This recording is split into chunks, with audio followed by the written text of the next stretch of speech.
मेरे प्रिय दर्शकों नमस्कार। ऋषि ज्योतिष में आपका स्वागत है। दर्शकों, ऋषि ज्योतिष समय समय पर आपका मार्गदर्शन करता रहा है।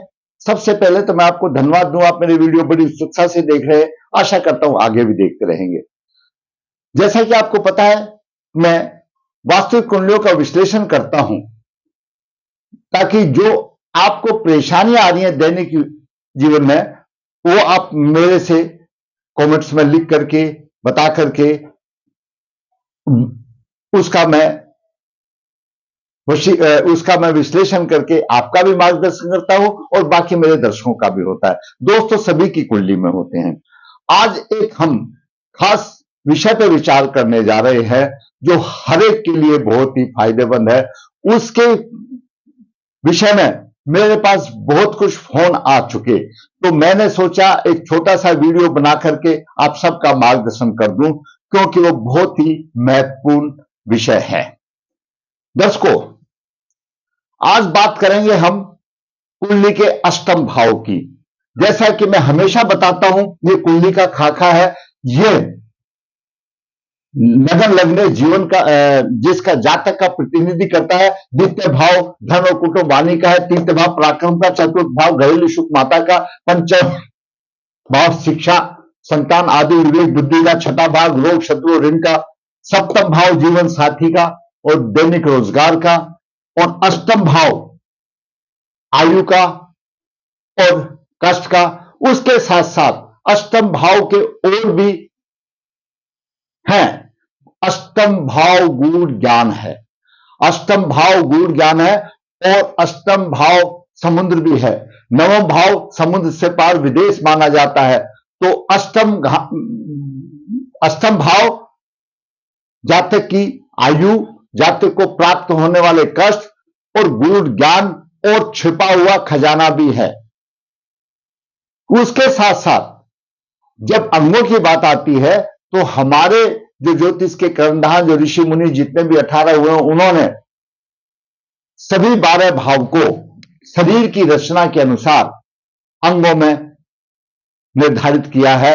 तो ये अष्टम भाव है, हमारे गुप्त अंगों का भाव है। जब बात आती है जीवन में, सप्तम भाव जीवन साथी का होने का भाव है, गुप्त अंगों का भाव है। एकादश भाव सभी प्रकार के सुखों का भाव है और द्वादश भाव भोग स्थान है। तो द्वादश भाव और सप्तम भाव और अष्टम भाव ये भोग स्थान माने गए हैं। तो इनमें अगर शुक्र है अष्टम भाव में, तो वह क्या प्रभाव देगा? क्योंकि शुक्र दाम्पत्य सुख का देने वाला है। शुक्र भोग विलास का कारक ग्रह है। शुक्र लक्ष्मी है, शुक्र स्त्री है, शुक्र पत्नी है, शुक्र माता है। शुक्र वैभव और भौतिक सुखों का देने वाला भी है।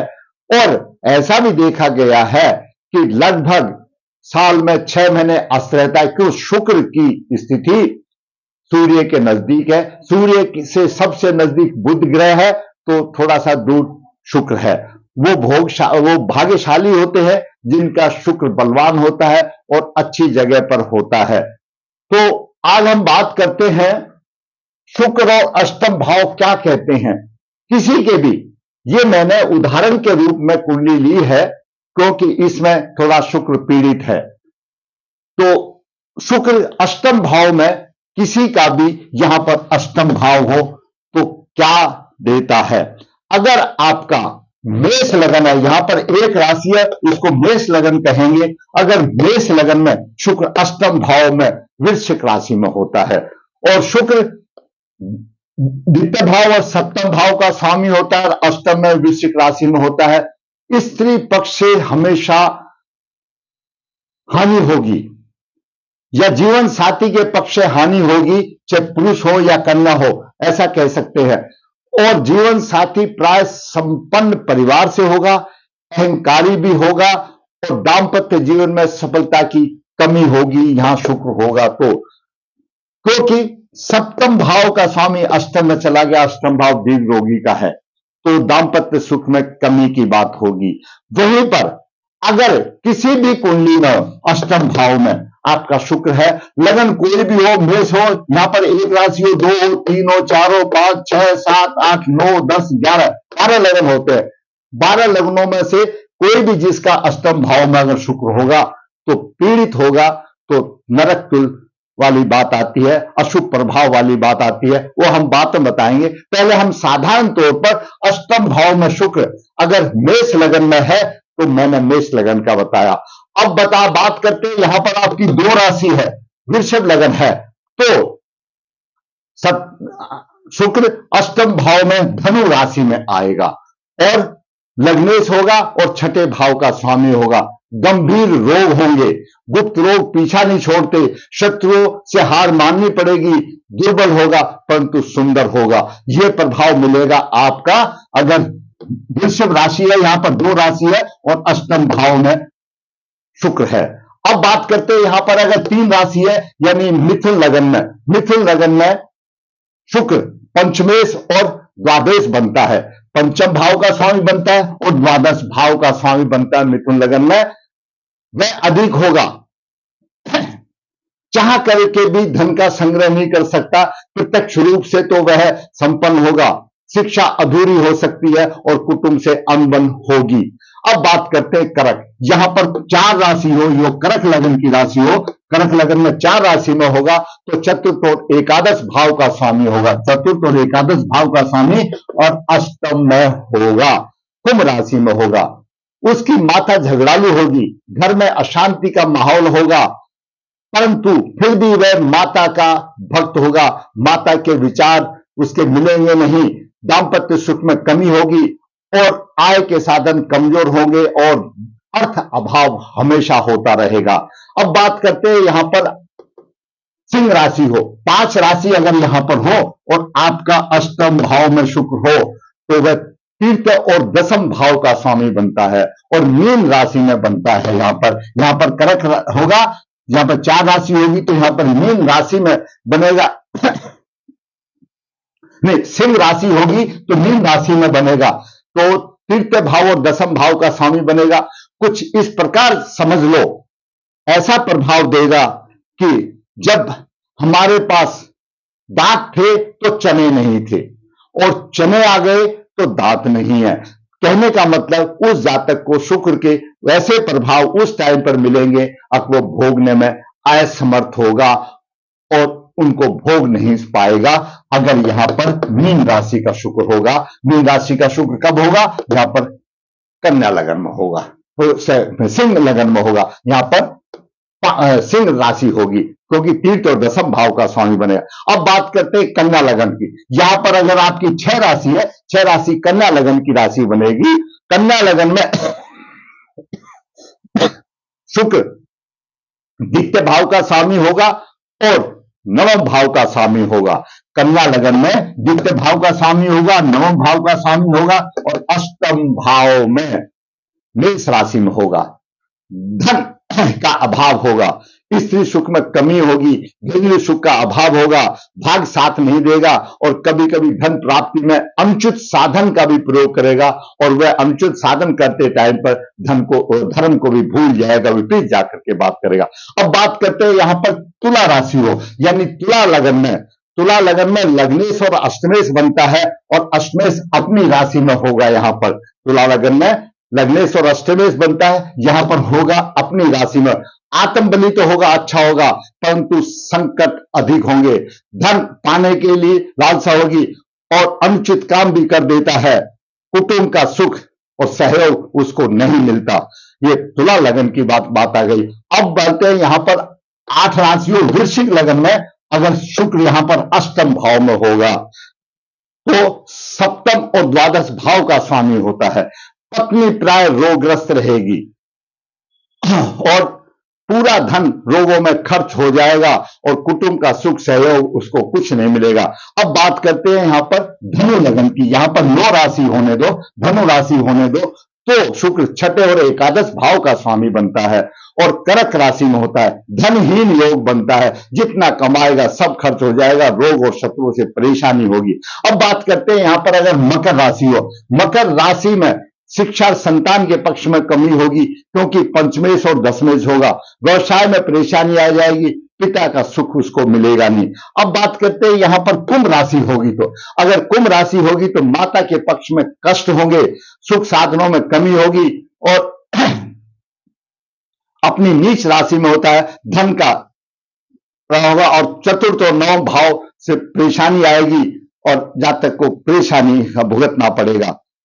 उच्च दृष्टि से धन को देखेगा, थोड़ा सा धन का उसमें प्रबल रहेगा। अब बात करते हैं मीन राशि की। यहां पर अगर मीन राशि हो, मीन राशि में तीर्थ और अष्टम भाव का स्वामी बनता है, आलसी हो जाता है, आलसी हो जाता है और किसी भी प्रकार का सुख नहीं मिलता, पैतृक संपत्ति को खत्म कर देता है और कुछ नहीं बनता। तो मैंने आज आपको मेष लगन से मीन लगन के साधारण सूक्ष्म करके मैंने अष्टम भाव में जो शुक्र होता है उसके मैंने प्रभाव बताए। मैंने बहुत ही सूक्ष्म प्रभाव है, बताने को तो बहुत है, एक घंटा लग जाता है शुक्र को एक भाव में बताने के लिए, लेकिन फिर देखेगा कौन। कोई भी लगन का शुक्र अगर अष्टम भाव में हो, कोई भी लगन हो, चाहे आपका मेष से लेकर मीन लगन का हो, अगर शुक्र अष्टम भाव में हो और पाप प्रभावित हो तो जातक भटक सकता है, अपनी राह भटक सकता है। और राहु जैसे पाप प्रभावित तो राहु मायावी हो जाता है, राहु मायावी हो जाता है, उसको भ्रम में डाल देता है, भ्रमित हो जाता है, भटक जाता है। तो दर्शकों, इस कुंडली में इसका जन्म 7/1/2002 की मैंने आपको उदाहरण के तौर पे कुंडली पकड़ी है। मुझे नहीं मालूम ये किसकी है किसकी नहीं है, लेकिन उदाहरण के तौर पर मैंने पकड़ी है। इस टाइम की स्थिति इस प्रकार की है। शुक्ल पक्ष 1 शुक्रवार उत्तराषाढ़ का नक्षत्र का जन्म हुआ, मान लो जन्म के समय पर मेष लगन हुआ, 14 डिग्री बराबर लगन के है। वहीं पर नीच राशि में वक्री शनि 16 डिग्री है, तो नीच राशि में तो उच्च के फल देगा, अच्छा देगा। साथ में गुरु 1 डिग्री 41 मिनट लेकर के है। द्वितीय भाव में राहु 10 डिग्री 52 मिनट लेकर के है और अष्टम भाव में वृश्चिक राशि का शुक्र है 14 डिग्री 45 मिनट लेकर के है। मैंने आपको पहले ही बताया कि मेष लगन में अगर शुक्र अष्टम भाव में हो तो पत्नी प्राय संपन्न परिवार की होगी और सप्तमेश है, यहां पर थोड़ा सा अहंकारी होगा या जीवन साथी होगा, लड़की है तो उसका जीवन साथी होगा। दाम्पत्य जीवन में सफलता की कमी होगी क्योंकि ये दीर्घकालीन योग है। सप्तम भाव का स्वामी दीर्घकालीन योग में आ गया।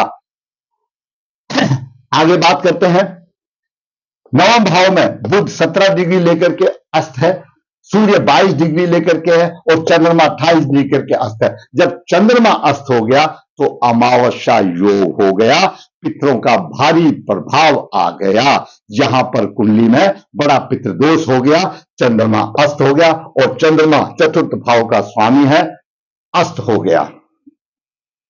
दसम भाव में मकर राशि में केतु 10 डिग्री लेकर विराजमान है और एकादश भाव में मंगल 8 डिग्री 37 मिनट लेकर मंगल लग्नेश है। दर्शकों, जब मेष लगन में और कोई भी लग्नेश जब एकादश भाव में होता है तो वह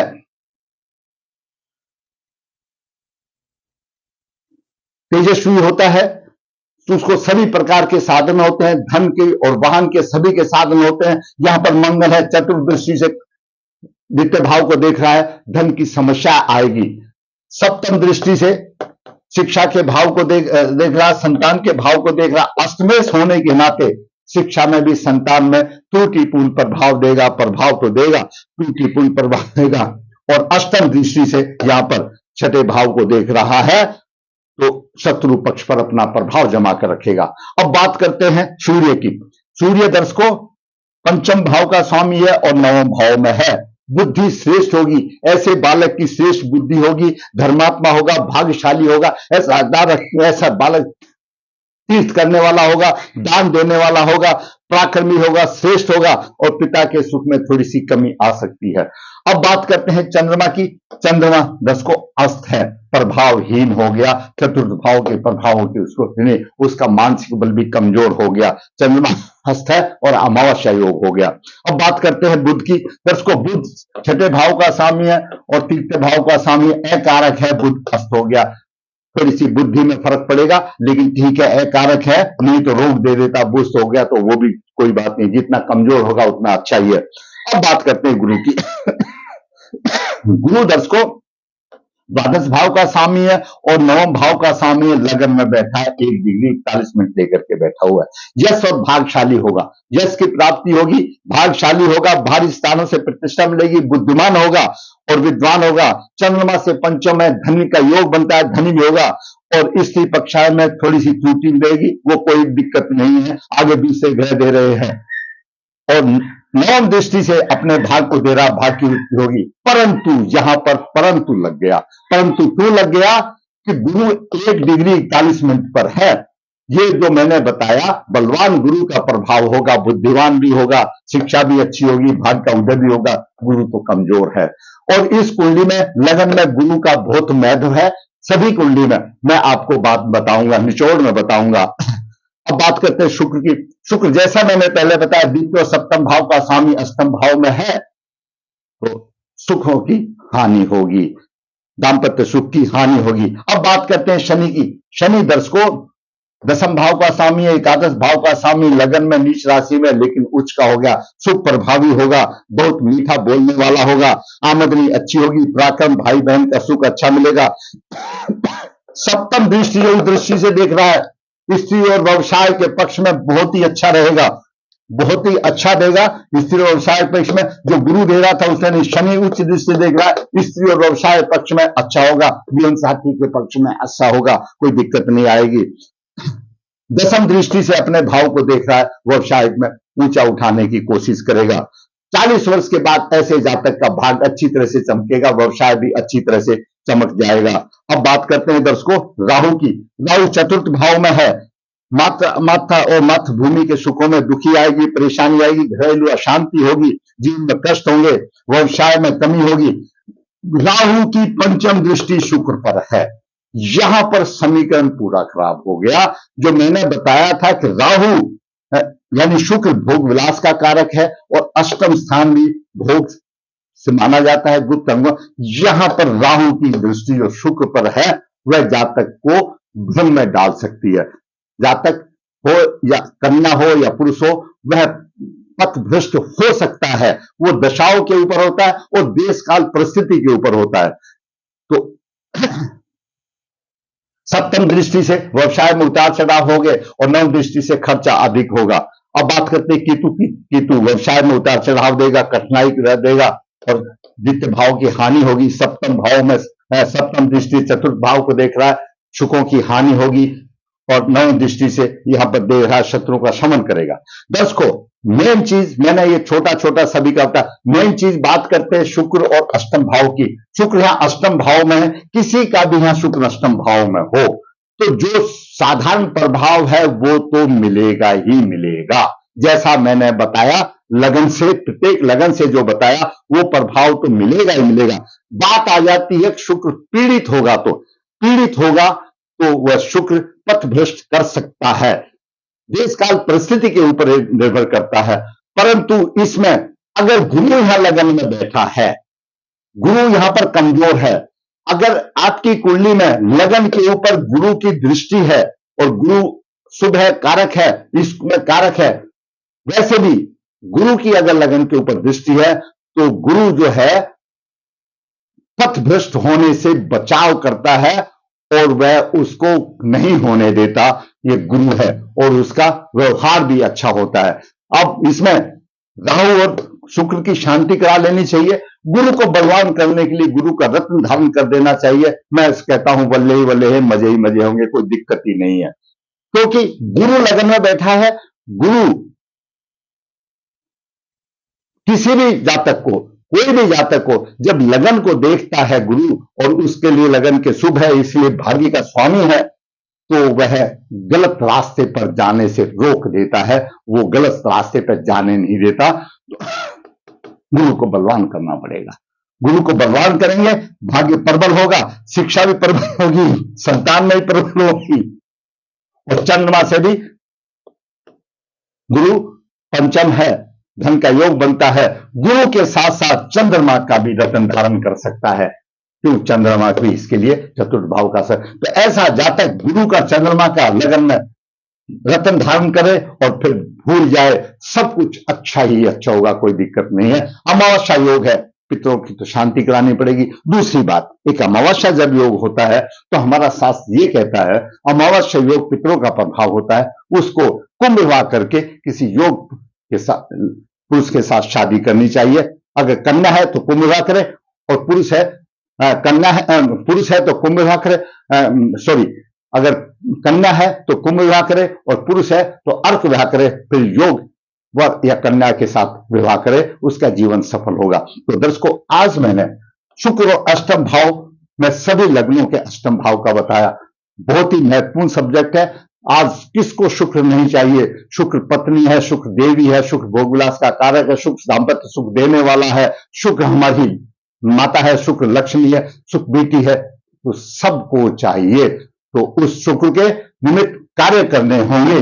यहां पर शुक्र द्वितीय और सप्तम भाव का स्वामी अष्टम भाव में है। जीवन साथी प्राय संबंध परिवार से दाम्पत्य जीवन होगा, सभी कुछ अहंकारी होगा। शुक्र पीड़ित है, यहां पर शुक्र पीड़ित है। इस तरह से आपका पीड़ित है शुक्र कहीं से भी, तो फिर थोड़ा सा सोचने की बात है। उसका उपाय है, कोई सोचने की बात नहीं। ये जो अशुभ योग है, ऐसा नहीं है कभी घट जाए, देश काल परिस्थिति के परिस्थिति स्थिति नहीं होगी तो होगा ही नहीं भाई, सोचने की जरूरत ही नहीं है। गुरु को बलवान कर।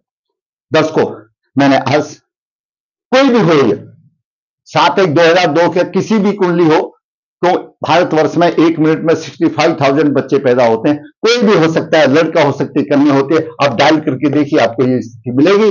तो ऐसा जो भी बालक है उसके लिए ऐसा होगा तो कर सकता है। या और कोई भी लगन आपका हो, अष्टम भाव में शुक्र है, आपका पीड़ित है, आप सेम उपाय ऐसा ही कर लीजिए, आपकी जीवन की राह आसान होगी। दर्शकों, मैंने अपने ज्ञान से शास्त्रों के अनुसार आपका मार्गदर्शन करने की कोशिश की। अगर आप समझते हो कि हमारी भावी जनरेशन के लिए ये वीडियो फायदेमंद है, मार्गदर्शन है, तो मेरे वीडियो को आप लाइक अवश्य करें। और दर्शकों, जिसने मेरा चैनल सब्सक्राइब नहीं किया तो चैनल सब्सक्राइब करें। आपको पता है, ऋषि ज्योतिष आपकी दी हुई प्रॉब्लमों को बनाता है। इसके ऊपर कई प्रॉब्लम आ गई थी, इसलिए मैंने एक वीडियो बना दिया सभी के लगन का, ताकि सभी उससे लाभान्वित हो सके। ऋषि ज्योतिष कन्या नर्मदा जी के तट के नजदीक है। यहां पर काल सप्तदोष पितृदोष की पूजा की जाती है। जो इच्छुक है संपर्क करता है। ऋषि ज्योतिष हाथ से पत्रिका लिखता है, निचोड़ देता है, जो इच्छुक है संपर्क करता है। ऋषि ज्योतिष कन्या भाव के लिए गुण मिलान बिना किसी शुल्क के राह आसान करने के लिए भेजता है। जरूरत है ऋषि ज्योतिष के चैनल से जुड़ने की। फिर कहूंगा दर्शकों, अच्छा लगा लाइक करो, शेयर करो और चैनल सब्सक्राइब करो, ताकि मेरा भी मनोबल ऊंचा हो और इसी प्रकार वास्तविक कुंडली बना करके आपका मार्गदर्शन करता रहूं। धन्यवाद।